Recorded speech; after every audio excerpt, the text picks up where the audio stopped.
pressé dindiw ko beneen président bu ñëw ce sera la même chose. Et ça doit être le combat des. Rappelez que 36 personnes 36 ministres du dernier conseil ministre d'Abdoulaye Wade sur les 36 ministres 34 ils sont retournés avec Macky Sall kon élection présidentielle ça ne sert absolument à rien tant que c'est les institutions de ce moment que nous avons qu'on va continuer à faire dérouler le pays. Je vous assure. Je veux aussi xalaatam ci loolu on parle aujourd'hui de dialogue bi peut-être passé na mais soo gisee yenn tweet yi ak yenn acteurs politiques yi ñu ngi agité beneen dialogue boo xamante ne peut-être mën nañ ko am ak pouvoir et une opposition et l'opposition radicale pour ne pas parler de l'opposition douce. Est-ce qu'on peut s'attendre apparemment est-ce qu'on peut s'attendre et merci Omar de m'avoir rappelé et est-ce qu'on peut s'attendre aujourd'hui à un dialogue entre kii di Ousmane Sonko ak président de la République. Lui fait disait dans son œuvre donc Voyage au bout de la nuit que entre deux armées qui se battent c'est une armée qui se brûle. Omar Faye léegi mu wax ne est-ce que da ngeen di bàyyi la rue remporter ko sur la justice wala la justice remporter ko sur xawma kan mais personne ne l'emporte. Il y a un perdant et c'est le peuple sénégalais et ce peuple-là c'est nous askan bi ñun la mais ñun faluñu surga comme ni ko doon kii doon waxee y a pas son excellence y a pas son honorable ay surga lañ que muy maire surga la sama papa Coumba Ndoffène mi daa bëgg nekk surga askan wi moo tax mu ne man candidat la suñ la tànnee surga kon amul lenn loo xam ne war nga ñu ko mën a def pour di ñu ko ree wala nga ñu koy soxore au contraire da nga war a liggéey pour ñun suñu compte kon y a pas de gagnant mais il y a qu'un seul perdant et c'est le peuple sénégalais mais ce peuple sénégalais là dafa jël ay avenir am jël ay léppam dénk ko nit ne ko même pour la sécurité des biens et des personnes lépp yow lañ ko dénk lépp sa loxo la nekk et kooku moom moo fi taxoon mu ne am na ñoo xam ne leer na ma ne su ma doon laaloon tey dëkk bi day tàkk ma teg ci sama loxo bala nga xam ne kii pourtant lii mu commencé ñu bëri wax nañ ko waxati ko et pourtant boobu noonu du fëkk to daara du kii tigga du toj mais finalement gis nga fi ñu ñëw tey et finalement ñu ne point de retour en arrière mooy dialogue bi ñuy wax nii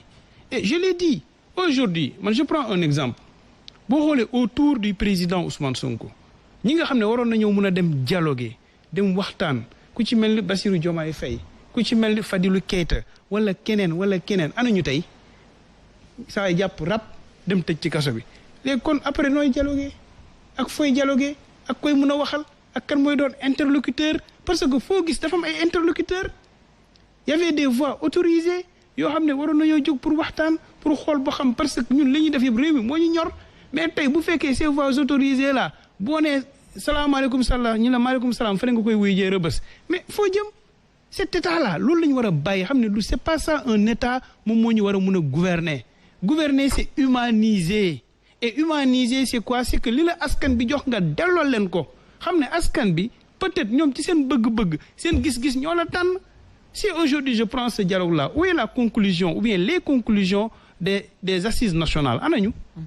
ana conclusion assises nationales yi ak li ñu ci defoon Amadou Mokhtar Mbow li mu ci waxoon li ñu ci defoon ak équipe am muy lu am solo loo xam ne bu ñu ko appliqué woon Sénégal mu baax mais comme ni ko kii waxee on a une gestion subjective bi ñu ñëwee ne leen lii ñu ne yii lii moom duñ ko laal parce que lii arrange wul président de la République parce que boobaa président de la République day néew doole ñu teg foofu assises nationales yi où est les conclusions des dialogues de 2019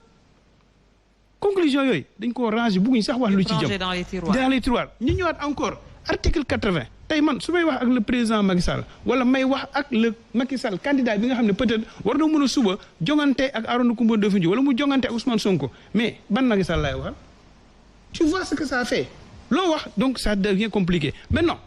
à ce moment-là on a une justice subjective au lieu d'avoir une justice objective on a une justice subjective et cette justice subjective là moo ñu yóbbu à un dialogue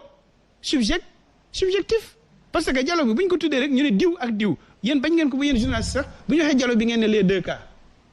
donc le dialogue devient plus un dialogue objectif mais ça devient un dialogue subjectif et à ce moment là ñu ne waa dialogue bi kon dañoo bëgg les deux cas dem après ñu ne Ousmane Sonko ñu recalé ko donc vous voyez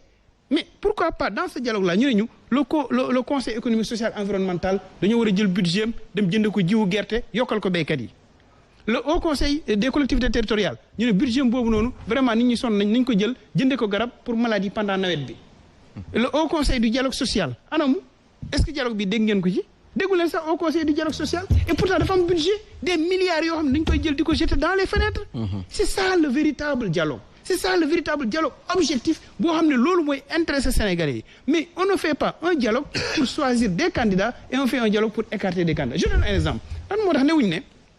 dans le parrainage on va prendre 1% des députés qui vont faire une caution de garantie ou bien 10% des députés mais xam nga lu ñu jël lu ñu wax Sëñ Saliou ban nombre lañ jël. 13 députés. fi ñu ko teg. 13 députés. mais ñun ñi nekk assemblée xam nañ fi ñu ko teg. journaliste bi ñu gëstu woon lu tax ñu teg ko 13 lu tax newuñ 14 lu tax newuñ 10% exemple des députés bu ñu newoon 10% des députés tu prends 165 10% ça te donne combien 16,5 tu peux l'arrondir nga ne 17 députés lu tax wuñ loolu lu tax ñu ne 13 teg. Pourquoi? Ah je ne sais pas gëstu leen ay journalistes ngeen muy benn deuxièmement comme ni Sëñ Saliou doon wax lu tax ñu jël 0,6 yóbbu 0,8 parce que fichier bi yokku na. donc ça veut dire fichier bu yokk de 5 millions ñëw 7 millions nga jël 0,6 0,8 nga bàyyi 0,1% mais 60 000 yi kay bu doon wut 52 bugaan bu doon wut 52 000 amul mais tey 60 000 lay wuti day yokku. C'est un piège. donc Avant c'était 56 000, là on est à 60 000. ouais. donc maintenant piège mooy lan mooy tey ku mel ni le professeur Arona Coumba Ndoffène Diouf nga xam ne amul ay député amul ay maire il est obligé mu dem ci dialogue bële ci kii bële ci parrainage citoyen après su boobaa yow da nga koy recalé bu la neexee léegi nag lu tax ñu yóbbu ko 13 parce que peut-être que ne comme li ñu doon wax peut-être que ne dans les deux cas peut-être am na ci ko am 13 am na ko ci am lépp 13 ainsi de suite. Et donc c'est ça à ce moment-là ça devient des questions subjectives et ces questions subjectives là amènent à une pensée subjective à ce moment-là du doon dialogue mais deal lay doon. Et moo tax tout au début ñu leen wax dëgg yàlla ñun dialogue bi ñu bëgg mooy un dialogue constructif boo xam ne réew mi moo ciy jëm kanam dialogue boo xam ne dañuy wax ci ay nit waaye dañuy wax ci ay cëslaay loo xam ne. man je pense très bien je pense Oui. sérieusement que jàpp naa ne réew mi gars yi bu ñu demee ba mbëkk mur bi dinañ arriéraat na gars yi lii de doxut nañ xalaataat ne wax dëgg yàlla war nañoo mën a waxtaan parce que doomu aadama doo kamal. Très bien. da ngay juum te boo juumee da ngay nangu ne da ngaa juum moo tax Aïssatou Diop Fall Sonko maa ngi koy wax jusqu'à présent ku mel ni moom ils ont réussi à faire une bipolarisation de la scène politique sénégalaise ils ont réussi à faire une dualité entre Macky Sall Ousmane Sonko. xoolal débat fii ba léegi candidat yëpp ñun Ousmane Sonko rek la ñuy wax. Non, on parle de Karim, on parle de Khalifa Sall, non on doucement parle de s'il vous plaît non doucement nee na Aïcha s'il vous plaît tey yow boo nekkoon candidat élection locale da ngeen ne ku sell ki na ñëw defal ma campagne nañu waxante dëgg non nañu waxante dëgg xam nga dëgg moom bu ñëwee nañu waxante dëgg quoi parce que nit ko aussi lu ko yàlla may da nga ko koy nangul da nga xam ne kii nit ñi jox nañ ko bokk te politique c'est une loi d'addition nombre d'électeurs la gis nañ ko fii Barthélémy Dias mi wax ni tey élection kii Dakar bi mu ñëwee génn une journée génn 2 jours génn 3 jours affaire yi doxul dafa dem ba Ziguinchor ne ko grand kaay saa affaire yi doxul de kaay. kan baat demeewul noonu de. non nan la demee itam. non c'est pas vrai. sama kër la fay nekk da nga ko mën a wax. loo yaakaar yow. sama kër la fay nekk donc ma ñëw donc pour vous dire. que nit ki li ko yàlla may da nga koy nangul. aujourd'hui Ousmane Sonko est une réalité. day génn def direct de. non grave moom Bart xam na ñu ñëw bokk kër ñëw bokk lépp moom xam na ne nous sommes dans Yewwi Askan Wi. Et que loolu naqari nañu bëri sax parce que quoi que l'on puisse dire ils ont combattu ensemble ils ont gagné ensemble ils devraient continuer à gérer ensemble et à un moment donné il va avoir des points communs ensemble même s'il y a des points de divergence loolu day am ci àddina mais ngeen toog waxtaane ko en tant que des gentlemen moo tax ma ñëw léegi ma wax leen ñoom loolu lañ doon def.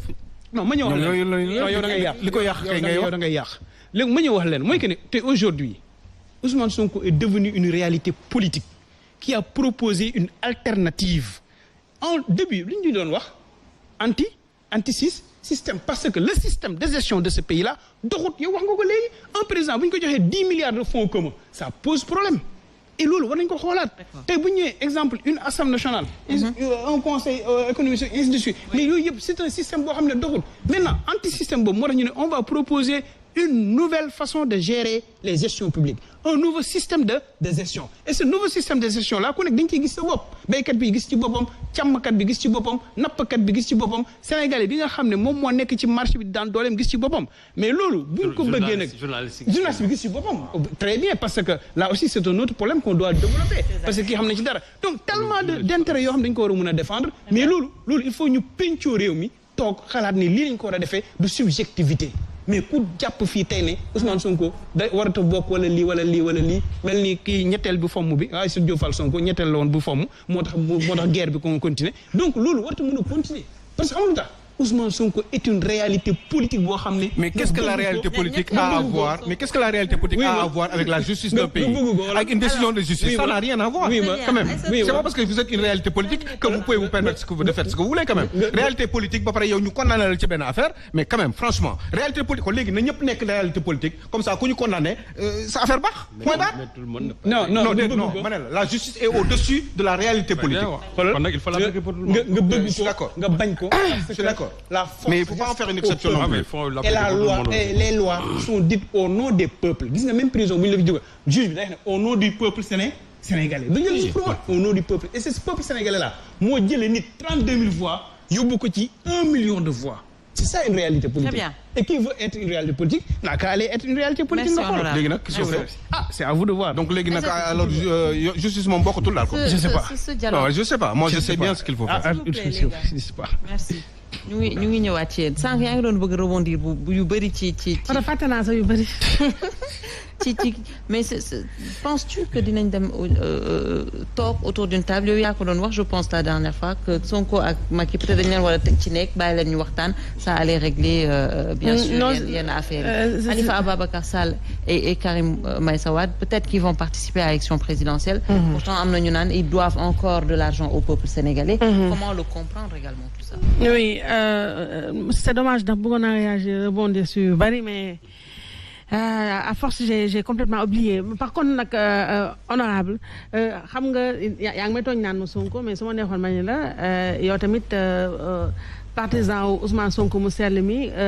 Kor Adji Sarr j'aurais pu le dire si j'étais pas gentille mais comme je suis gentille bah je dis rien je dis ça je dis rien c'est pourquoi non je dis rien alors tout à l'heure je voulais parler de la justice. Oui xam nga dama wax ne il faut bien comprendre que comme ni ñuy wax rek ah c'est vraiment dans le langage courant que fii kenn yéenewul kenn prison te man j'ai toujours dit que sama problème ak Ousmane Sonko et puis par extension te dafa fekk ci tuuti lu Alisson doon wax mooy tonton nga baal ma la pauvreté du discours politique financier actuellement ça il faut avouer que ñun quand on était plus jeune di seetaan assemblée yaa ngi koy wax léegi honorable je pense que yow sa bopp ndax maa ngi gis assemblée kontaanu leen ci qualité assemblée bi rek waaw voilà réceptacle de beaucoup de choses reflet plein de choses la te sànq Alisson mi nga wax programme absence programme yi mais surtout man foofu mënoon na may ñaan tuuti 30 secondes rek sérieusement c'est pas parce que je ne suis pas juge et partie mais gis nga cette année cette assemblée nationale la 14e législature il faut aller voir les archives le nombre de questions écrites qui ont été déposées le nombre de questions orales qui ont été déposées le nombre d'amendements qui ont été déposés n'a jamais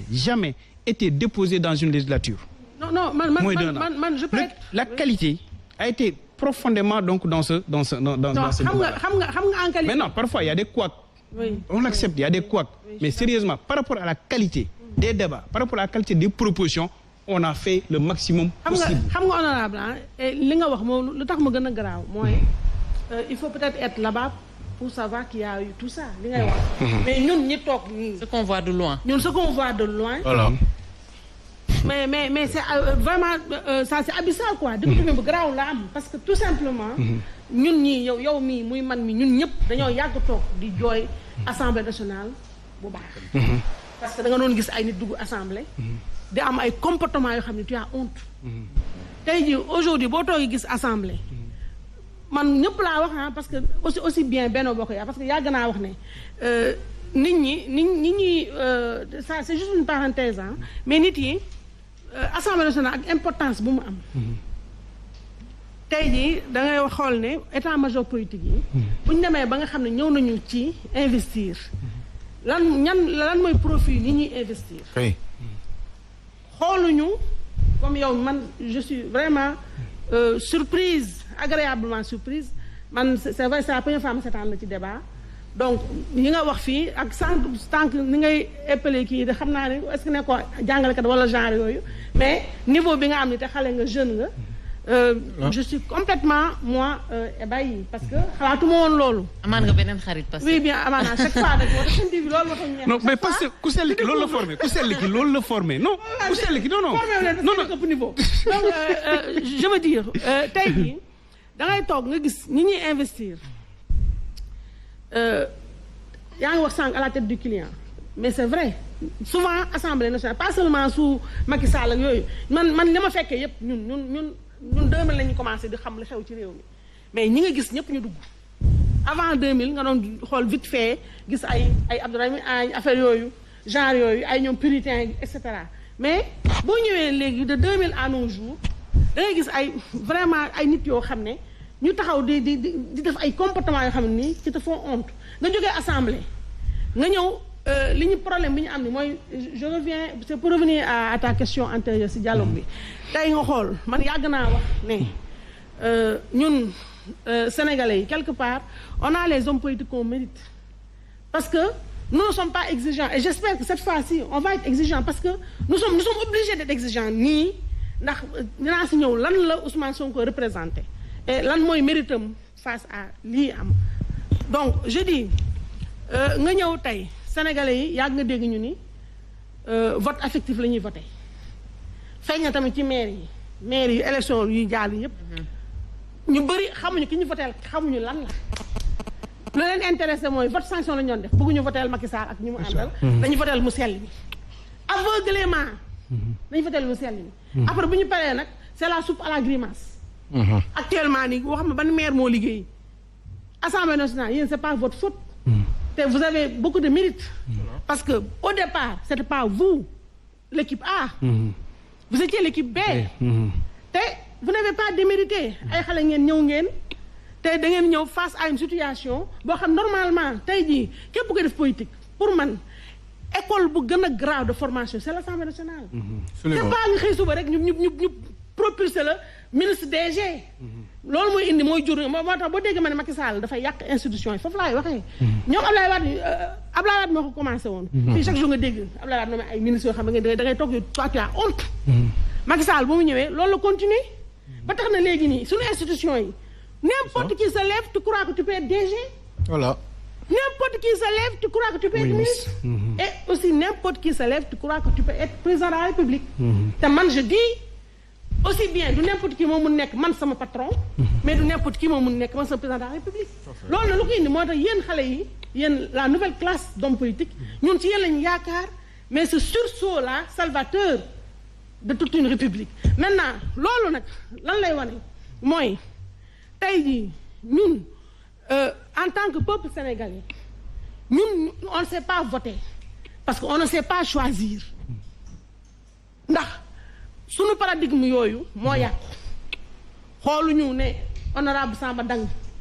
c'est quelqu'un qui a été bien formé xam na li muy wax jàng na am na idéal am na nangam non dañu xool ne kii am na buzz wala amul buzz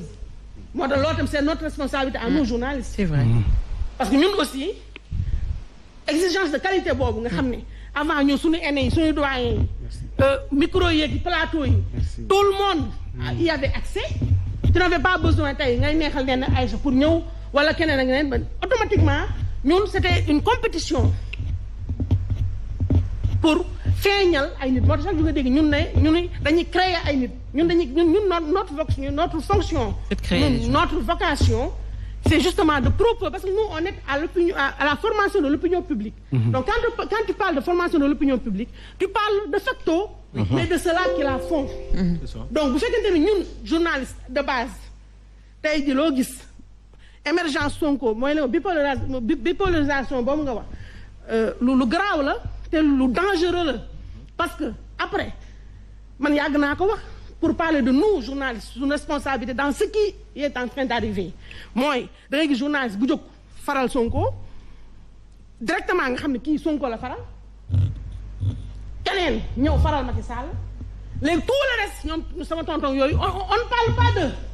voilà léegi yéen ñi tamit xool ci formation politique yi y a le haut du pavé le haut du panier tout le reste on n'en parle pas léegi le haut du panier mooy ñi nga xam ni compétition ku gën a rëy wax surenchérir kuy wax donc surenchère boobu le premier responsable avant yéen homme politique c'est d'abord nous pourquoi nous journalistes mooy ñun dañoo bàyyi suñu yoon ñun on a lu ñu wax ci ñun sunu jargon lan la le journalisme mène à tout à condition d'en sortir j'ai toujours dit et je répète que j'ai beaucoup de respect pour ay Abdou Latif Coulibaly ay Yakham Mbaye parce que ñooñu ils précisent tout le temps qu'ils ne sont plus journalistes parce que tey réew honorable dafa am ay garde-fou xoolal Sénégal actuellement amatul garde-fou yi xam nga lan la bu ñu waxee ne journalisme quatrième pouvoir mais il faut le prendre au second degré pas au premier degré ñun amuñu benn doole lu tax ñu ne quatrième pouvoir c'est parce que tout simplement ñun sénégalais yi ñun ñoo leen jox la bonne information souvent loo doon dégg wax na dëgg nag journal bee ko wax rajo bee ko wax liir naa ko fii revue de presse mais léegi nii looy dégg nag sànq rek vite fait ni maa ngi xool léegi ni kii Facebook ñun ñu teg ay groupe journaliste daal ne wax jaar ñu ñaaw ne ñii ay lii nangam parce que tout simplement ñun suñu rôle la ñu bàyyi léegi ñun arbitre yi journalistes yi bu ñu bàyyee suñu yoon di far te far boobu suñu métier dafa ñu imposer na tey man Aïssatou Diop Fall su ma àndee ak Ousmane Sonko je suis obligé ma signaler ko xam ko comme ça ki toog di ma seetaan xamul fan laa bokk mu leer ko ne kii la lépp lu muy wax fee la bokk te donc je n'ai plus cette qualité là de journaliste xam nga Macky Sall dama wax ne erreur bu mu def yàgg naa ko wax dafa ñëw